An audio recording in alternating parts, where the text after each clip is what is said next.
సాగింది. కోవిడ్ లాంటి మహమ్మారి 2 సంవత్సరాలు పూర్తిగా రాష్ట్ర ఆర్థిక పరిస్థితులు అతలాకుతలమైన, రావాల్సిన ఆదాయాలు రాకపోయినా, అనుకోని ఖర్చులు పెరిగిన, ఇవన్నీ జరిగినా సాకులు చూపలేదు. మేనిఫెస్టో ఇంప్లిమెంట్ చేయకుండా ఉండడానికి కారణాలు వెతుక్కోలేదు, సాకులు చూపలేదు. ఎన్ని సమస్యలు వచ్చినా, ఎన్ని సమస్యలు ఉన్నా ఎక్కడా సాకులు చూపకుండా చిరునవ్వుతోనే ప్రజలకు తోడుగా ఉన్నాం, ప్రజలకు అండగా నిలబడ్డాం.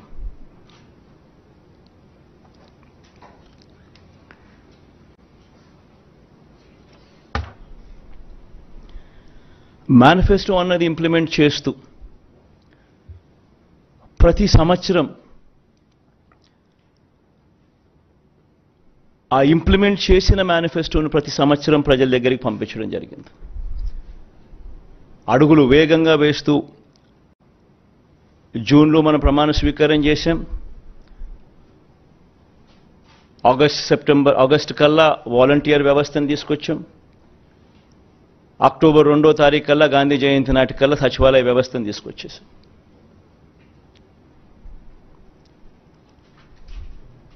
తీసుకువచ్చి గ్రామ స్వరాజ్యానికి అర్థం చెబుతూ, ఎక్కడ లంచాలు లేకుండా, ఎక్కడ వివక్ష లేకుండా, ప్రతి పథకము బటన్ నొక్కడం, నేరుగా నా అక్క చెల్లెమ్మల చేతికి, వారి కుటుంబాల ఖాతాల్లోకి వెళ్ళిపోయే పరిస్థితి తీసుకొని రావడం. ఎవరైనా మిస్ అయిపోయినా కూడా వాళ్ళని జల్లెడ బట్టి ఎతికి మళ్ళీ వాళ్ళను మిస్సింగ్కి అవకాశం లేకుండా వాళ్లకు ఛాన్స్ ఇస్తూ మళ్ళీ వాళ్ళకు తోడుగా నిలబడ్డం.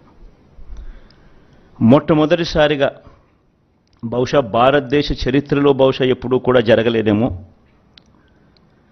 ప్రజలకు మంచి చేయడమే కాకుండా, ప్రతి సంవత్సరం అది పంపించడమే కాకుండా, ఎమ్మెల్యేలను కూడా, ఎప్పుడో ఎన్నికలప్పుడు గడప గడపకు వెళ్ళడం కాదు, ఎమ్మెల్యేలను కూడా ప్రజల దగ్గరికి ముందుగానే, ఎన్నికలకు 2-3 సంవత్సరాల ముందుగానే వాళ్ళను కూడా గడప గడపకు తిప్పుతూ, ప్రజలకు జరిగిన మంచిని ప్రతి ఇంట్లోనూ ఈచ్ ఇండివిజువల్కు, ఈచ్ హౌస్కు రాసిన లెటర్లు తీసుకొని పోయి ఆ ప్రతి లెటరు వాళ్ళే ఇచ్చి, అక్కా చెల్లి ఇవన్నీ జరిగాయి కదమ్మా, సంతోషంగా ఉన్నారా అని చెప్పి ఎమ్మెల్యేలు సైతం వాళ్ళ దగ్గరికి వెళ్ళి వాళ్ళ బ్లెస్సింగ్స్, ఆశీర్వాదాలు తీసుకునే కార్యక్రమం బహుశా దేశ చరిత్రలో ఎప్పుడూ కూడా జరగల. ఈ 58 నెలల్లోనే అది కూడా జరిగింది.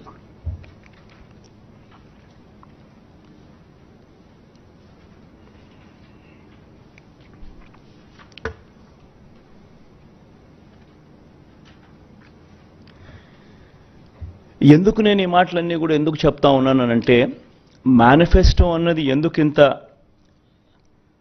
పవిత్ర గంధము, దానికింత శాంక్టిటీ ఎందుకు ఉండాలి అని అంటే కారణం ఏంటనంటే, ఆ మేనిఫెస్టోలో మనం చెప్పిన వాగ్దానాలు, ఆ మేనిఫెస్టోలో మనం చెప్పిన మాటలతో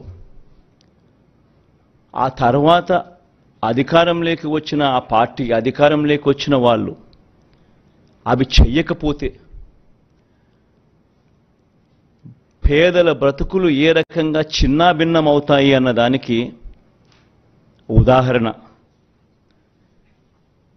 మన ప్రభుత్వం, ఈ 58 నెలల మన ప్రభుత్వం కన్నా ముందు ఒక్కసారి ఏం జరిగింది, అప్పట్లో చంద్రబాబు నాయుడు గారు, ఆయన కూటమి, అప్పట్లో వాళ్ళ మేనిఫెస్టోలో వాళ్ళు ఏం చెప్పారు,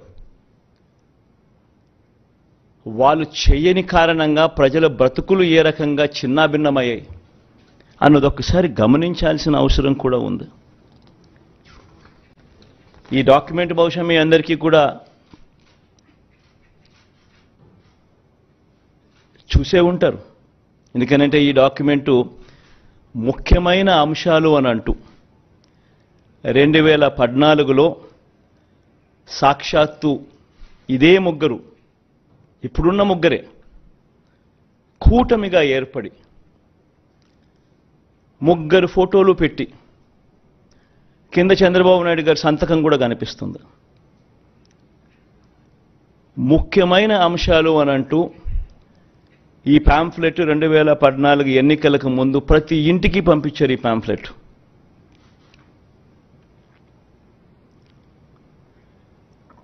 ప్రతి ఇంటికి పంపించిన ఈ పాంఫ్లెట్ను చూసి వీళ్ళిచ్చిన టీవీలలో వీళ్ళిచ్చిన అడ్వర్టైజ్మెంట్లను చూసి, అప్పట్లో ఈనాడులో చూస్తే, ఆంధ్రజ్యోతిలో చూసిన, ఏబిఎన్లో చూసిన, టీవీ5లో చూసిన అడ్వర్టైజ్మెంట్లు కూడా ఊదరగొట్టేవాళ్ళు.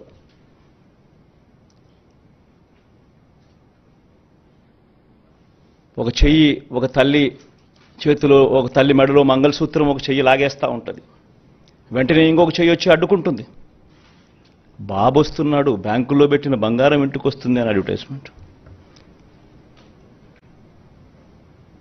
ముఖ్యమైన హామీలు అని అంటూ ఏకంగా చంద్రబాబు నాయుడు గారు సంతకం పెట్టి, ఇదే ముగ్గురు ఫోటోలు ముద్రించి, ఇదే కూటమిగా 2014లో ముఖ్యమైన హామీలు అని అంటూ వీళ్ళు చెప్పిన మాటలు, వీళ్ళు చెప్పిన హామీలు ఏ మాదిరిగా ప్రజలు నమ్మి వీళ్ళకు ఓటు వేసినందుకు వాళ్ళ బ్రతుకులు ఏ రకంగా అతలాకుతలమైనాయి అన్నది కూడా ప్రతి ఒక్కరూ నాగరిక ప్రపంచంలో గమనించాల్సిన అంశం. ఎందుకనంటే ఒక రాజకీయ నాయకుడు ఒక రాజకీయ పార్టీని నమ్మి ప్రజలు ఓట్లేస్తారు. వాళ్ళు చెప్పే ఈ మేనిఫెస్టోను చూసి ప్రజలు ఓట్లేస్తారు. వేసిన తర్వాత అది ఇంప్లిమెంట్ కాకపోతే వాళ్ళ బ్రతుకులు ఏమవుతాయని కనీసపు ఆలోచనలు కూడా లేకుండా రాజకీయాలు చేయడం మొదలు పెడితే బ్రతుకులు ఎలా ఉంటాయి? ఇందులో చెప్పిన ముఖ్యమైన అంశాలు, రైతుల రుణమాఫీపై మొదటి సంతకం చేస్తానన్నారు. మరి 87,612 కోట్ల రూపాయలు రుణమాఫీ అయిందా? ప్రతి సిద్ధం సభలోనూ ఈ ప్రశ్నలు నేను వేస్తా వస్తున్నా. పొదుపు సంఘాల రుణాలు పూర్తిగా రద్దు చేస్తామన్నారు. 14,205 కోట్ల రూపాయలు డ్వాక్రా సంఘాలకు, పొదుపు సంఘాలకు రుణాలు మాఫీ చేస్తామన్న సొమ్ము ఒక్క రూపాయైనా మాఫీ చేశారా? ఇంకా ముందుకు పోతే వీళ్ళ ముఖ్యమైన హామీలంటూ ఇంకా ముందుకు పోతే, ఆడబిడ్డ పుట్టిన వెంటనే మహాలక్ష్మి పథకం కింద 25,000 రూపాయలు బ్యాంకులో డిపాజిట్ చేస్తామన్నారు. 25,000 కదా దేవుడెరుగు, ఒక్క రూపాయి అయినా డిపాజిట్ చేశారా? ఇంకా ముందుకు పోతే ముఖ్యమైన హామీలు ఇవన్నీ. ఇప్పుడు సూపర్ 6, సూపర్ 7 అంటా ఉన్నట్టుగానే ఆ రోజుల్లో ముఖ్యమైన హామీలు అంటూ తాను చెప్పిన మాటలు ఇవన్నీ. ఇంకా ముందుకు పోతే ఇంటింటికి ఒక ఉద్యోగం ఇస్తాం, ఉద్యోగం ఇవ్వలేకపోతే ఇంటింటికి నెలకు 2,000 రూపాయలు నిరుద్యోగ భృతి. 5 సంవత్సరాలు అంటే 60 నెలలు ఇంటూ నెలకు 2,000 రూపాయలు అంటే 1,20,000 రూపాయలు. ఏ ఇంటికి ఇచ్చారు 1,20,000 రూపాయలు? పిల్లల జీవితాలతో ఆడుకున్నారు. అర్హులైన వారందరికీ 3 సెంట్ల స్థలం, పక్కా ఇల్లు అన్నారు, కట్టుకునేందుకు పక్కా ఇల్లు అన్నారు. 3 సెంట్ల స్థలం కదా దేవుడు ఎరుగు, కనీసం 1 సెంటు స్థలమైనా ఏ ఒక్కరికైనా ఇచ్చారా? ముఖ్యమైన హామీలు ఇవన్నీ. నేను చదివే ప్రతి అంశము కూడా ఆయన సంతకం పెట్టి 3 ఫోటోలు పెట్టి ఇంటింటికి పంపించిన ఈ పాంఫ్లెట్లో నుంచి ముఖ్యమైన హామీలు అని అంటూ వీళ్ళు రాసిన హామీలే నేను చదువుతా ఉన్నా. 10,000 కోట్లతో బీసీ సప్లాన్ అన్నారు. చేనేత, పవర్ లూమ్స్ రుణాల మాఫీ అన్నారు. అయ్యాయా? ఉమెన్ ప్రొటెక్షన్ ఫోర్స్ ఏర్పాటు చేస్తామన్నారు. చేశారా? సింగపూర్కు మించి అభివృద్ధి చేస్తామన్నారు. జరిగిందా? ప్రతి నగరంలోనూ హైటెక్ సిటీ నిర్మిస్తామన్నారు. విజయవాడలో కనిపించడం లేదు. తాడేపల్లి కథ దేవుడు ఎరుగు, ప్రతి నగరం కథ కనీసం విజయవాడలో కనిపించడం లేదు. ప్రతి నగరం అన్నారు. నేను చెప్పేది ఒకటి, ప్రజలు మిమ్మల్ని నమ్మి మీకు ఓట్లు వేస్తే ముఖ్యమైన హామీలు అని అంటూ మీరు చెప్పిన వీటి పరిస్థితుల్లో కనీసం ఇందులో ఒక్కటంటే ఒక్క హామీ అయినా నెరవేర్చారా? పోనీ ప్రత్యేక హోదా అయినా తెచ్చారా? దాన్ని అమ్మేశారు.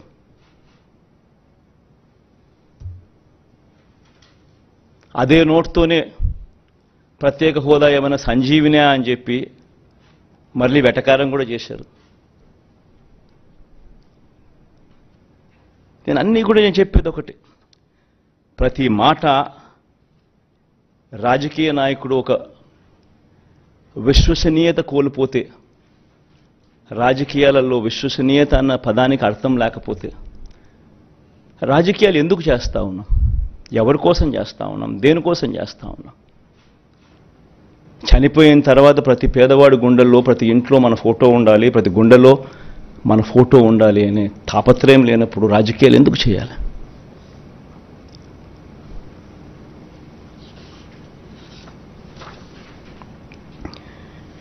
₹87,612 కోట్ల రుణాలు మాఫీ చేస్తానని చెప్పిన పెద్ద మనిషి 87,612 కోట్ల రూపాయల రుణాల కథ దేవుడు ఎరుగు. బ్యాంకుల్లో పెట్టిన బంగారం విడిపిస్తానన్న మాటలకు దేవుడు ఎరుగు. అంతదాకా అందుతా ఉన్న సున్నా వడ్డీ కూడా రైతులకు ఎగరగొట్టారు.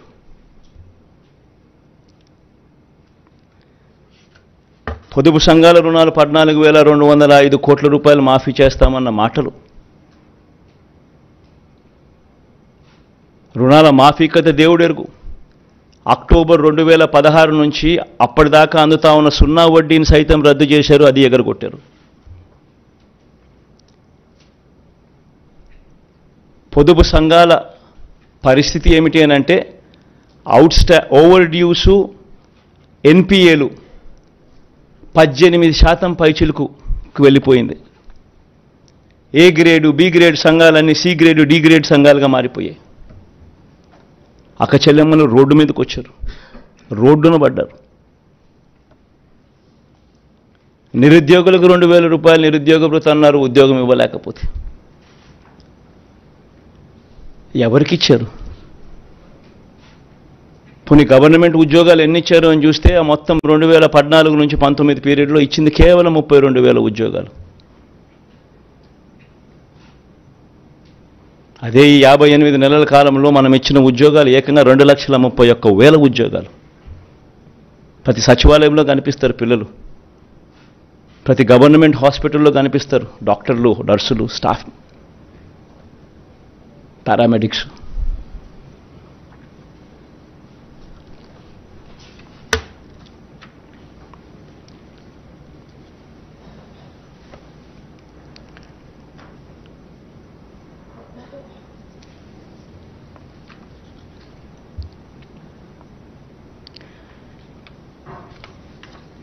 ఈరోజు 2019లో మన ప్రభుత్వం అధికారంలోకి వచ్చిన తర్వాత ఈ మాదిరిగా మేనిఫెస్టో అని చెప్పి దీన్ని చూపించి మనం అధికారంలోకి వచ్చిన తర్వాత ఇందులో చెప్పిన హామీలు ఏకంగా 99% అమలు చేసి ఎప్పుడు జరగని విధంగా ఈరోజు రిఫార్మ్స్ కూడా కనిపిస్తూ ఉన్నాయి, సంస్కరణలు కూడా కనిపిస్తూ ఉన్నాయి. ఈరోజు మొట్టమొదటిసారిగా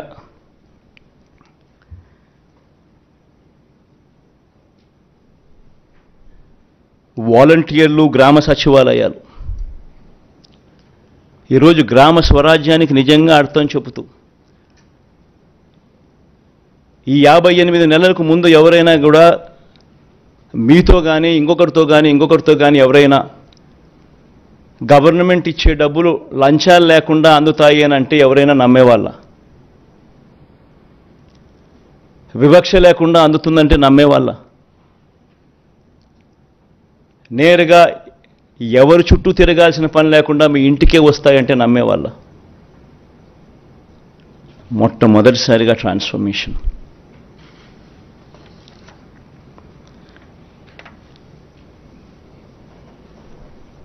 మొట్టమొదటిసారిగా సామాజిక న్యాయానికి అర్థం చెబుతూ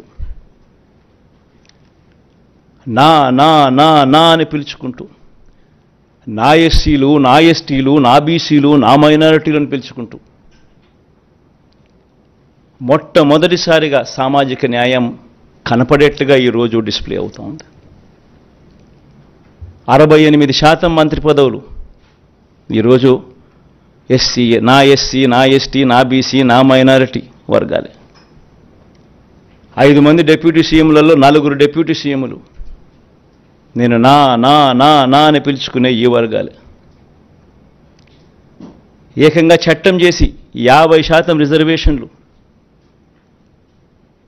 అమలయ్యేట్టుగా చేసిన పరిస్థితులు కూడా ఈ 58 నెలల కాలంలోనే. పదవులు అయితేనేమి, నామినేషన్ మీద ఇచ్చే వర్కులు అయితేనేమి.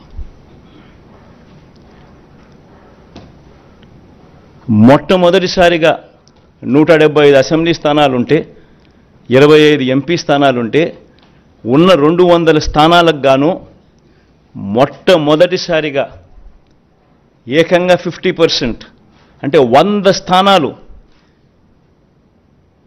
నా ఎస్సీ, నా ఎస్టీ, నా బీసీ, నా మైనారిటీ వర్గాలకు ఇచ్చిన చరిత్ర ఈ ఆంధ్ర రాష్ట్రంలో ఎప్పుడైనా జరిగిందా?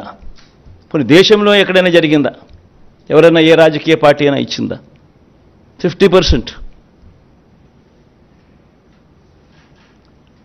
సామాజిక న్యాయం అన్నదానికి ఒక అర్థం చెబుతూ మాటల్లో కాదు చేతల్లో చూపించిన పాలన కూడా ఇక్కడే జరిగింది.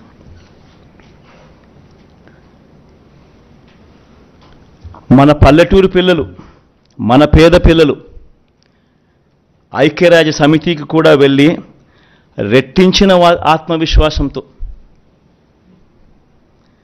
ఇంగ్లీష్లో అనర్గళంగా మాట్లాడగలిగే పరిస్థితి ఈరోజు మనం అందరం చూస్తూ ఉన్నాం.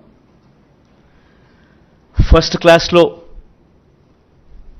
ఐబీతో మొదలవుతా ఉంది ప్రయాణం. గవర్నమెంట్ బడులు నాడు నేడుతో రూపురేఖలు మారాయి. ఇంగ్లీష్ మీడియం ఈరోజు గవర్నమెంట్ బడుల్లో ఒక హక్కుగా అందుబాటులోకి వచ్చింది.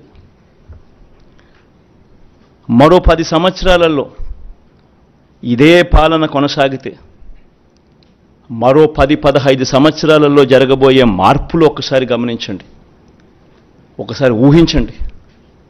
మరో 10-15 సంవత్సరాలు ఇదే పాలన కొనసాగితే ఈరోజు 1వ తరగతి పిల్లాడు ఐబీ ఫస్ట్ క్లాస్ ఈరోజు జాయిన్ అవుతున్నాడు.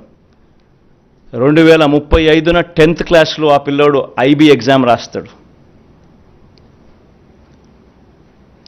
ఈరోజు మొట్టమొదటిసారిగా ప్రఖ్యాత విశ్వ విద్యాలయాలు, universities, Oxford, Stanford, Harvard, MIT, LSC వంటి యూనివర్సిటీస్తో వారికి సంబంధించిన కోర్సులు ఈరోజు మన డిగ్రీలకు అనుసంధానం చేసి ఆన్లైన్ ద్వారా వాళ్ళ చేతనే సర్టిఫికెట్లు ఇచ్చే గొప్ప అనుసంధానం మన డిగ్రీలతో ఇప్పుడు జరిగింది. 10 సంవత్సరాలకు 2035 నాటికి ఐబీలో 10th క్లాస్ సర్టిఫికెట్ తీసుకుంటారు మన పిల్లలు. ఆ తర్వాత 4-5 ఏళ్లకు డిగ్రీ పాస్ అవుతారు. ఆ డిగ్రీ కూడా కరికులం కూడా వాళ్ళు చదివే కోర్సుల్లో దాదాపుగా 30% కోర్సులు ఏ హార్వర్డ్ నుంచో, ఏ ఆక్స్ఫర్డ్ నుంచో, ఏ స్టాన్ఫోర్డ్ నుంచో సర్టిఫికెట్లు వస్తాయి. ఆ 10 నుంచి 15 సంవత్సరాల తర్వాత